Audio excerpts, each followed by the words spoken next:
C'est pour moi une grande joie de pouvoir de nouveau vous apporter la parole de Dieu. Ça fait la 3e fois. Alors, il y a toujours encore un petit peu de stress. Je n'ai pas encore une grande habitude, mais ça viendra. Voilà. Aujourd'hui, je vais parler de construction. C'est vrai que c'est un thème d'actualité parce qu'aujourd'hui, on construit beaucoup partout. Les villes et les villages s'agrandissent énormément depuis déjà passablement d'années. On construit de nouveaux bâtiments, des maisons, des immeubles, des bâtiments communaux. On fait aussi des rénovations, des agrandissements, des transformations.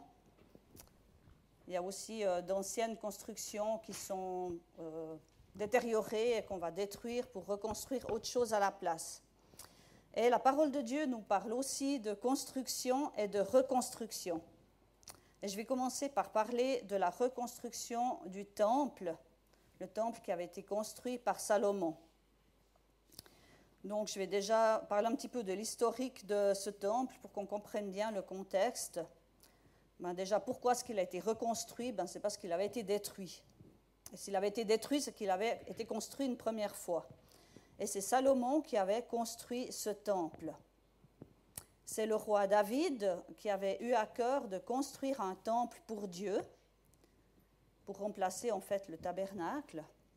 Et Dieu lui a dit, c'est une bonne initiative, mais ce n'est pas toi qui me construiras un temple, c'est ton fils Salomon que j'ai choisi pour cela. Donc, avant le temple, il y avait le tabernacle, et c'était une sorte de grande tente que Dieu avait ordonné à Moïse de construire. Lorsque le peuple d'Israël était sorti d'Égypte sous la conduite de Moïse, ils étaient arrivés au Sinaï. Et là, Moïse est monté sur le Sinaï et a reçu de Dieu la loi. Et Dieu lui a aussi ordonné de construire un tabernacle. Le peuple me fabriquera un sanctuaire pour que j'habite au milieu de lui. Je te montrerai le modèle du tabernacle et de tous les ustensiles qu'il contiendra, et vous exécuterez tout exactement selon ce modèle. Voilà, c'est ce que Dieu a dit à Moïse. Et donc, il lui a montré en vision le tabernacle et il lui a donné tous les détails de la construction, tous les objets que le tabernacle devait contenir, tous les matériaux qui servaient à sa construction, et ensuite, bien sûr, les prêtres et toutes les fonctions des Lévites qui allaient officier dans ce tabernacle. Et lorsque le tabernacle a été érigé dans le désert, lorsqu'il a été terminé, il y a la nuée de la gloire de Dieu qui est venue remplir ce tabernacle. Ça devait être vraiment quelque chose d'extraordinaire. Et donc, plus tard, David a eu à cœur de construire un temple. Donc, lorsque le peuple d'Israël était déjà établi en Canaan depuis déjà de nombreuses années.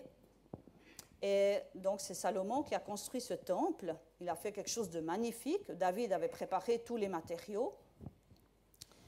Et Dieu a dit à Salomon, lorsque Salomon était en train de construire ce temple, que s'il restait fidèle à Dieu, Dieu viendrait habiter au milieu des Israélites. Et lorsque le temple a été achevé et inauguré, la gloire de Dieu a rempli le temple de la même manière qu'il avait rempli auparavant le tabernacle.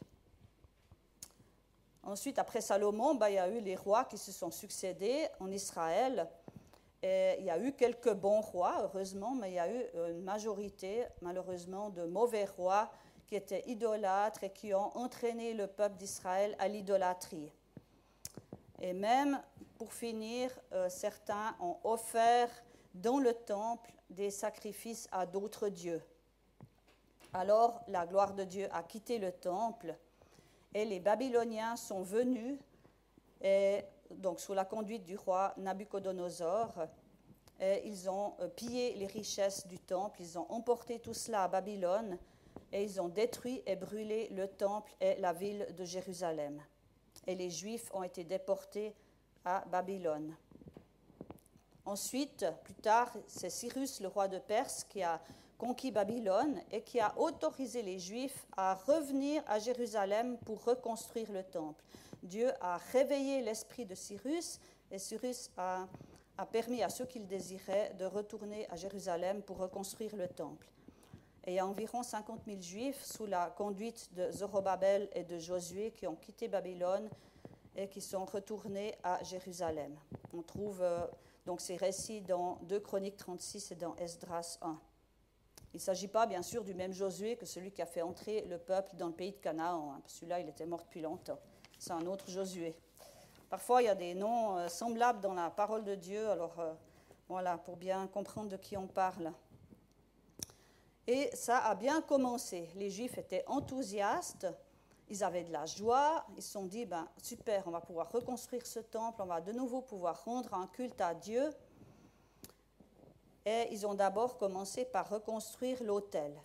Ainsi, ils pouvaient de nouveau offrir à Dieu des sacrifices et célébrer les fêtes. Et puis, ils ont posé les fondations du temple. Et ça, dans la joie, dans la louange, c'était quelque chose d'extraordinaire. Seulement, malheureusement, il y a eu des difficultés, il y a eu de l'opposition. Il y a des gens qui voulaient les aider à reconstruire le temple. Et puis ils se sont dit, nous on adore le même Dieu que vous, alors on va vous aider à reconstruire ce temple. Seulement, ces gens-là, c'est vrai qu'ils adoraient peut-être l'Éternel, mais ils adoraient aussi d'autres dieux.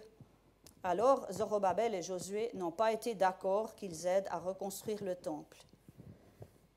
Et ces gens-là, ils se sont vexés, ils se sont fâchés, et ils ont découragé, intimidé le peuple, ils ont même soudoyé des gens contre eux, et les travaux de reconstruction ont cessé. Et ça pendant passablement d'années, pendant une quinzaine d'années en tout cas.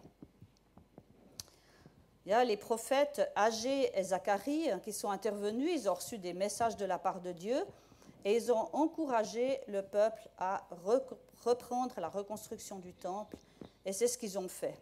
Et c'est là que j'en viens à mon message.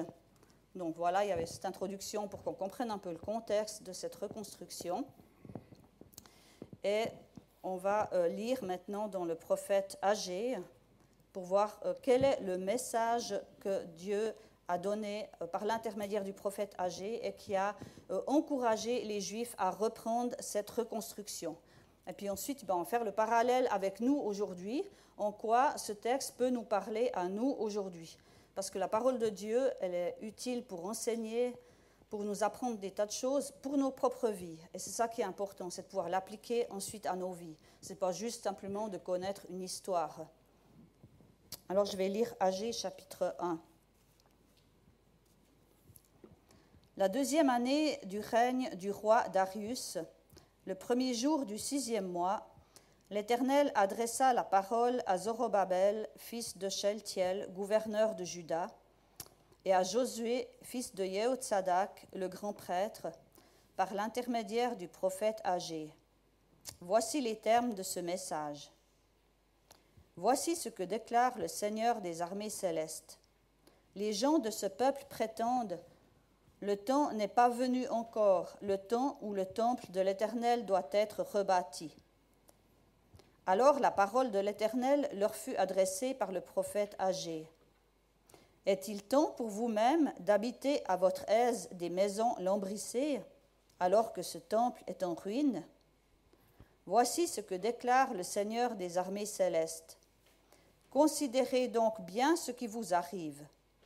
Vous semez largement, mais vous récoltez peu. Vous mangez, vous buvez sans être rassasiés et sans étancher votre soif. Vous vous couvrez d'habits sans être réchauffés, et le salaire que gagne l'ouvrier va dans une bourse trouée.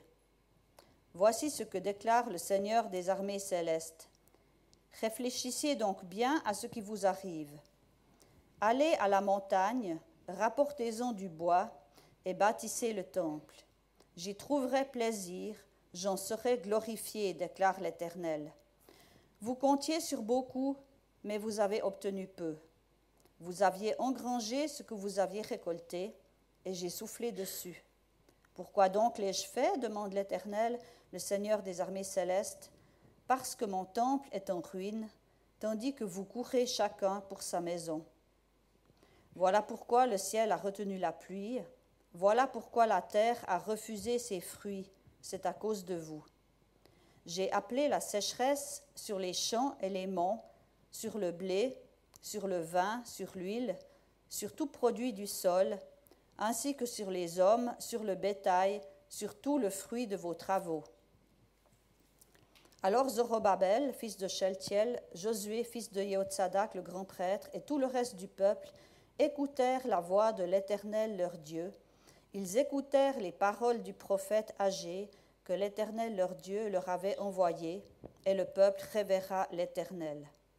Alors Agé, le messager de l'Éternel, transmit au peuple le message suivant de la part de l'Éternel. « Moi, je suis avec vous, l'Éternel le déclare. » Et l'Éternel anima d'un nouveau zèle Zorobabel, fils de Sheltiel, gouverneur de Juda, Josué, fils de Jéhozadak, le grand prêtre, et tout le reste du peuple, de sorte qu'ils vinrent et se mirent à l'ouvrage au temple du Seigneur des armées célestes, leur Dieu, le 24e jour du 6e mois de la 2e année du règne de Darius. Voilà. Donc, le Seigneur va mettre le doigt sur un certain nombre de choses. Voilà, les Juifs ont cessé de reconstruire le temple et ils en sont arrivés à des faux raisonnements. Ils ont dit, c'est pas le moment. C'est pas le moment. Peut-être plus tard, on va reprendre cette reconstruction, mais pour l'instant, ça va pas, il y a de l'opposition, alors on s'arrête là. Ils en sont venus ensuite à des fausses priorités. Le Seigneur leur dit, vous habitez à votre aise des maisons lambrissées alors que le temple est détruit. Et plus loin, il dira, vous courez chacun pour sa maison. Voilà, donc on s'occupe chacun de notre maison, de nos affaires, et puis le temple, on verra ça plus tard. Le résultat, ça a été des frustrations, des manques, la pauvreté, des déceptions, beaucoup d'investissements pour peu de résultats. Et là, il y a toute une description de ce qui arrive à ce peuple. Donc voilà, la sécheresse, ils mangent, ils ne sont pas rassasiés, etc., etc. Et Dieu appelle le peuple à une prise de conscience. Par 2 fois, il va dire « Considérez donc bien ce qui vous arrive. Réfléchissez donc bien à ce qui vous arrive. » Et Dieu appelle aussi à réagir. Allez à la montagne, rapportez-en du bois et bâtissez le temple. Et le Seigneur ajoute, j'y trouverai plaisir et j'en serai glorifié. Le peuple écoute le message du prophète. Alors le Seigneur va encore donner un autre message au prophète Agé, un message d'encouragement. Il dira, moi je suis avec vous.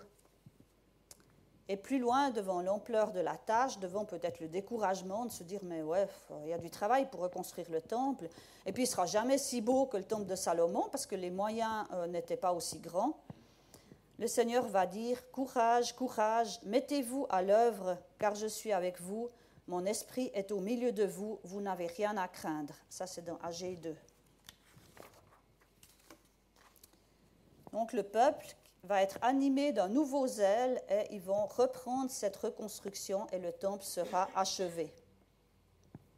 Alors, quel est le parallèle avec nous?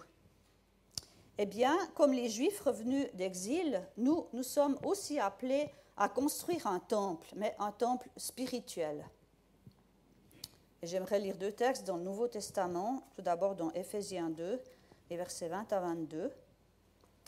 Dieu vous a intégrés à l'édifice qu'il construit sur le fondement que sont les apôtres, ses prophètes, et dont Jésus-Christ lui-même est la pierre principale. En lui, toute la construction s'élève, bien coordonnée, afin d'être un temple saint dans le Seigneur. Et unis au Christ, vous avez été intégrés ensemble à cette construction pour former une demeure où Dieu habite par l'Esprit. Et puis dans 1 Pierre 2, versets 4 à 5, il est parlé de Christ, qui est la pierre vivante que les hommes ont rejetée, mais que Dieu a choisie et à laquelle il attache une grande valeur. Approchez-vous donc de lui.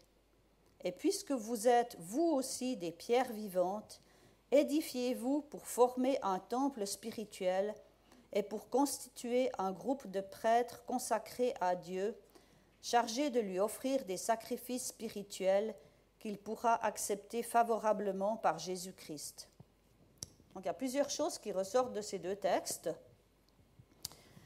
Tout d'abord, Dieu construit un édifice spirituel qui est l'Église. Jésus-Christ en est la pierre principale ou la pierre d'angle. Les apôtres et les prophètes sont le fondement. Donc, c'est ce qu'ils ont dit de la part de Dieu, c'est-à-dire donc la doctrine, le message des apôtres et des prophètes. C'est le fondement. Et nous sommes, nous les chrétiens, les pierres qui forment cet édifice. Et nous sommes appelés aussi à nous édifier pour former ce temple saint où Dieu habite par l'Esprit. Mais pour cela, eh bien, comme les Juifs, nous devons d'abord quitter Babylone et revenir à Jérusalem. Alors, qu'est-ce que ça signifie? Eh bien, Babylone, ce mot signifie confusion. Ça vient du mot Babel. On connaît tous l'histoire de la tour de Babel dans Genèse 11. Babel, ça a été la première construction dont parle la Bible, et c'est une construction qui n'a pas abouti, parce que Dieu est venu confondre le langage des hommes qui construisaient. Pourquoi est-ce qu'il l'a fait? Parce que les Babyloniens construisaient avec de mauvaises motivations. Ils voulaient atteindre Dieu par leurs propres œuvres. Ils voulaient construire une tour qui touche le ciel. Donc, c'est vouloir atteindre Dieu, puisque le ciel représente la demeure de Dieu, par leurs propres œuvres, en construisant. La deuxième motivation, c'est qu'ils voulaient se faire un nom, donc ils cherchaient leur propre gloire. Et la troisième motivation, ils ne voulaient pas être disséminés sur la surface de la terre. Et ça, c'était contraire, en fait, à l'ordre que Dieu avait donné d'abord à Adam et Ève et ensuite à Noé et sa famille. Croissez, multipliez et remplissez la terre. Si on ne veut pas être disséminé, ça veut dire qu'on va toujours rester au même endroit, on va rester dans quelque chose de connu, dans des habitudes, dans une façon de fonctionner, et on ne va pas aller voir plus loin ce qui se passe. On cherche la sécurité dans les hommes, dans les organisations humaines, et on ne place pas sa confiance dans le Seigneur. Babylone, dans la Bible, donc, représente la fausse religion, la fausse spiritualité. C'est le monde religieux qui est opposé à l'Esprit de Dieu. Et nous sommes appelés à quitter cet état d'esprit. Cette forme de spiritualité qui cherche à atteindre Dieu par ses propres œuvres, à mériter la grâce de Dieu, à mériter le salut. Alors on fait des choses pour Dieu parce que, pour gagner quelque chose de lui, alors que tout est grâce. Et qu'en fait, il n'y a qu'un seul moyen d'atteindre Dieu, c'est par le sacrifice de Christ. Alors avant qu'il y ait le sacrifice de Christ, on sacrifiait des animaux, ça préfigurait le sacrifice de Christ. Mais ce n'est pas par nos propres œuvres qu'on peut obtenir l'approbation de Dieu. La fausse religion, elle recherche aussi sa gloire personnelle. On veut glorifier les hommes et pas glorifier Dieu seul. Et on refuse d'obéir à Dieu et de dépendre de lui. Et nous sommes appelés à quitter cet état d'esprit pour aller à Jérusalem. On ne peut pas construire le temple de Dieu à Babylone, ce n'est pas possible. Ce n'était pas l'endroit choisi. Il fallait le construire à Jérusalem. Et Jérusalem, ça représente la cité de la paix. Dans le mot Jérusalem, il y a le mot Salem qui veut dire paix. Ça représente la demeure de Dieu, ça représente la communion avec Dieu. Et c'est là qu'on est appelé à construire.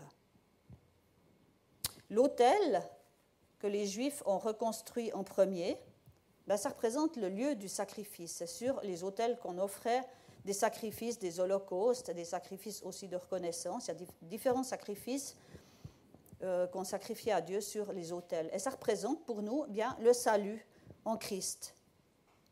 Ça représente le pardon. Ça représente aussi la reconnaissance, la louange.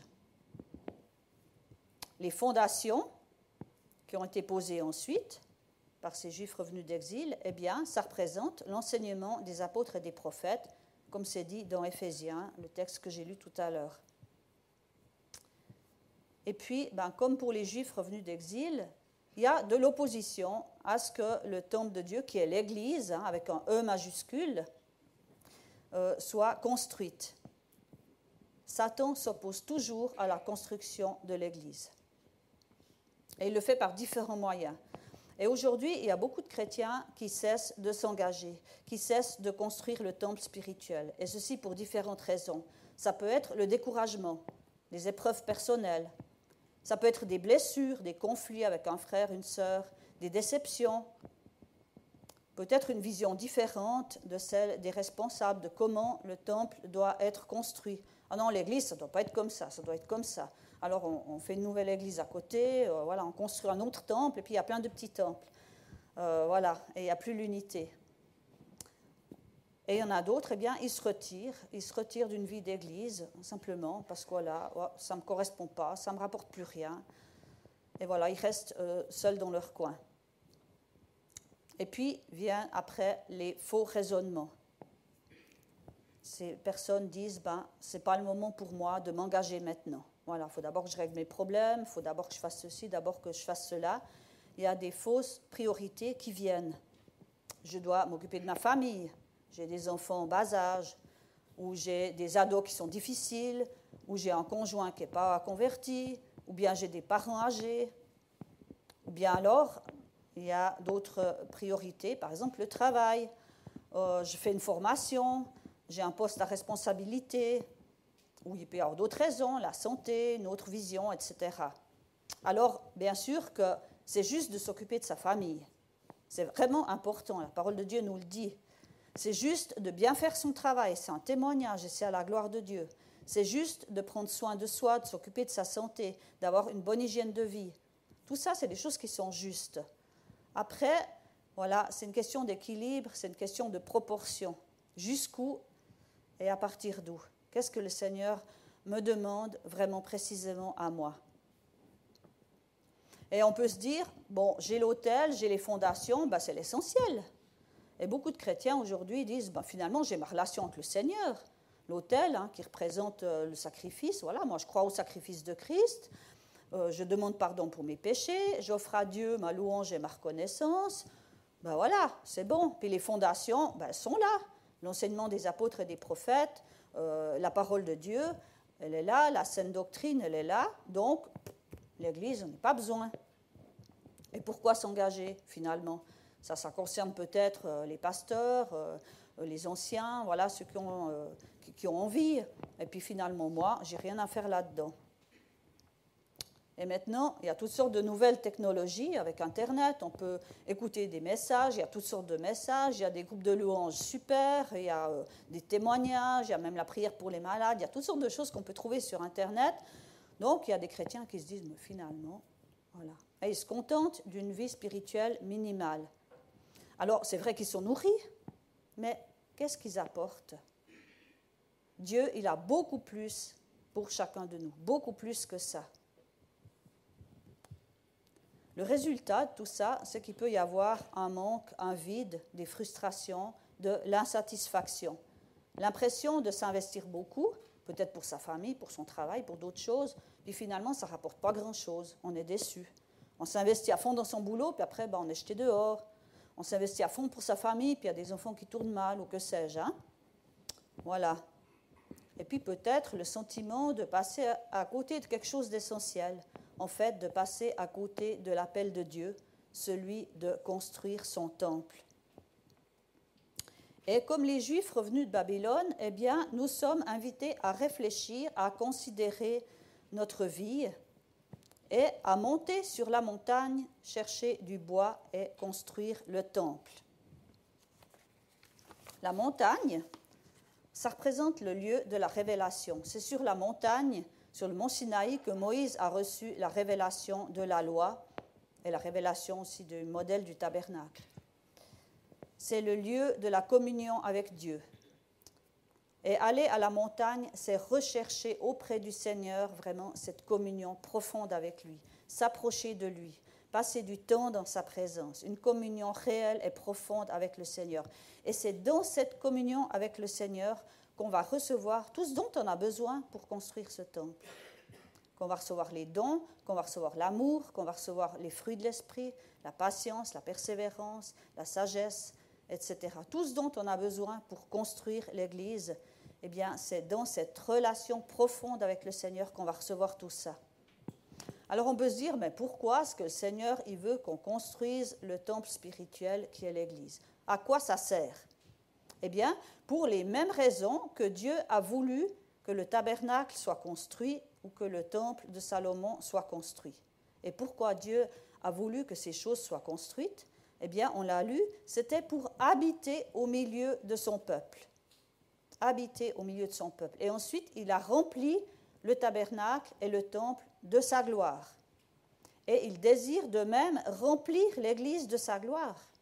C'est ce qu'il désire faire, le Seigneur. Mais pour ça, il aimerait qu'on fasse quelque chose avec lui. Parce que Moïse, il n'a pas construit le tabernacle tout seul. Salomon, il n'a pas construit le temple tout seul.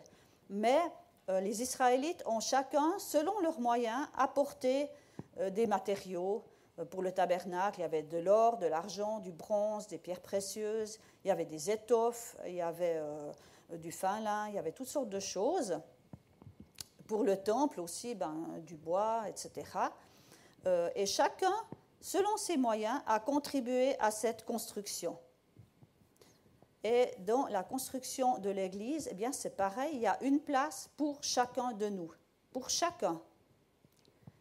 Nous sommes les pierres vivantes, on l'a lu, hein? Et chaque pierre est importante dans un édifice. S'il manque des pierres, qu'est-ce qui se passe? Il y a des brèches et ça compromet la solidité de l'édifice. Et puis, s'il y a des brèches, il y a des trous, il y a des courants d'air, ce n'est pas très confortable. L'Église, elle est en construction, encore actuellement, et elle sera en construction jusqu'à quand? Jusqu'à ce qu'elle atteigne la stature parfaite de Christ. C'est mis dans Éphésiens 4. Jusqu'à la stature parfaite de Christ. Est-ce qu'on y est encore? Est-ce qu'on y est déjà à cette maturité spirituelle? Non, on n'y est pas encore. Donc, il y a encore du travail. Donc, l'Église, elle est encore en construction. Et nous avons chacun notre part à faire. Et l'important, c'est de comprendre quelle est notre place à chacun de nous. Qu'est-ce que le Seigneur nous demande à chacun de nous? Il ne s'agit pas juste de boucher des trous, il ne s'agit pas juste de remplir des cases vides, mais de faire ce que le Seigneur met sur notre cœur, de faire ce qu'il nous le demande, où il nous le demande, quand il nous le demande et comme il nous le demande. Et c'est dans une communion profonde avec le Seigneur qu'on va recevoir les directives de Dieu. Jésus, lui, il passait du temps avec son Père et il recevait le programme de la journée. Dieu lui disait chaque fois ce qu'il fallait faire et tout ce qu'il voyait le Père faire, il le faisait pareillement. Et c'est pour ça que la gloire l'accompagnait et qu'il a vraiment réussi son ministère. Il n'a jamais péché, il n'a jamais été à côté. Il faisait exactement ce que Dieu lui disait. Et je crois que pour nous, c'est pareil. On a besoin de dépendre du Seigneur, de recevoir de lui ce dont on a besoin. Mais le Seigneur désire vraiment qu'on soit ouvrier avec lui, comme il est dit dans 1 Corinthiens 3, nous sommes ouvriers avec Dieu. Le Seigneur ne va pas construire tout seul, mais avec nous. Et peut-être, ça peut paraître énorme, on peut se dire, moi, je n'ai pas grand-chose comme don, comme qualification, comme expérience, mais le Seigneur donnera, et même si c'est une petite chose, eh bien, chacun peut le faire. Même si on a peut-être beaucoup de travail avec notre famille ou dans notre profession, eh bien, on peut s'investir quand même si c'est une petite chose, si c'est un coup de téléphone à quelqu'un, si c'est prier pour quelqu'un, si c'est écrire un petit mot d'encouragement, des petites choses. Le Seigneur nous demande de commencer aussi par les petites choses et d'être fidèle dans les petites choses et il va ensuite nous confier de plus grandes choses. Et le but, eh bien, c'est que la gloire de Dieu puisse remplir l'Église. Est-ce qu'on veut voir la gloire de Dieu remplir l'Église? Moi, j'aspire à ça. Parce que là où il y a la gloire de Dieu, il y a vraiment tout ce qu'on a besoin. Là où il y a la présence de Dieu, il y a l'unité, il y a l'amour, il y a la communion, les uns avec les autres, il y a la paix, il y a la joie, il y a le pardon, il y a la guérison, il y a la vie. Là où il y a la présence de Dieu, il y a la vie. Là où il y a la gloire de Dieu, il y a la vie. Est-ce qu'on aspire à voir ça? Ou est-ce qu'on veut rester dans notre train-train, dans nos habitudes? Rester à Babylone peut-être, ou rester juste avec l'autel et les fondations, puis se dire, ça va très bien comme ça, voilà. Attendre que d'autres construisent, puis quand ce sera bien, on va rentrer au chaud là. Non, je crois que le Seigneur, il a beaucoup plus pour nous. Et je crois qu'il y a vraiment de la joie quand on peut travailler avec le Seigneur. Et j'aimerais terminer avec un verset pour nous encourager chacun. C'est dans 1 Corinthiens 15, le verset 58. C'est un verset qu'on lit souvent à l'issue des cultes. Alors, on n'est encore pas tout à fait au bout du culte, mais je vais le lire quand même. « Soyez fermes, ne vous laissez pas ébranler, travaillez sans relâche pour le Seigneur, sachant que la peine que vous vous donnez au service du Seigneur n'est jamais inutile. » Voilà, un encouragement pour s'engager vraiment pour la construction du temple spirituel qu'est l'Église. J'aimerais terminer par la prière. Seigneur, c'est toi qui es l'architecte et le constructeur de ton Église. Et Seigneur, tu désires qu'on puisse travailler avec toi, qu'on soit ouvrier avec toi. Et tu nous donnes à chacun quelque chose pour nous engager pour toi. Et Seigneur, tu vois peut-être des frères, des sœurs qui sont découragés, qui ont peut-être arrêté de s'engager pour une raison ou pour une autre. Et comme tu as encouragé ces Juifs, tu désires aussi nous encourager, chacun de nous, pour qu'on construise ton Église, pour qu'on aille de l'avant et pour que tu puisses réellement manifester ta présence au milieu de nous, que tu puisses venir remplir ton Église de ta gloire, pour que ce soit un témoignage aussi pour l'extérieur. Parce que lorsqu'un bâtiment est construit, eh bien ça se voit de l'extérieur. Et s'il fait froid dehors, ça donne envie d'aller à l'intérieur. Et Seigneur, merci de parler à chacun. Merci de nous aider chacun à venir en relation avec toi chaque jour, à monter sur cette montagne pour recevoir de toi ce dont nous avons besoin, pour recevoir tes directives, pour recevoir ton amour, ta sagesse, pour recevoir ta patience, pour recevoir les dons et pour travailler pour toi avec zèle, que comme ces Juifs, on puisse être animés d'un nouveau zèle. Et tu nous dis aussi que tu es avec nous pour construire. Eh bien Seigneur, merci. Merci de tout ce que tu désires faire. Et Seigneur, moi je me réjouis de voir encore plus de ta gloire dans l'Église. Je me réjouis de voir encore plus ton action. Merci Seigneur parce que tu veux nous encourager chacun. Amen.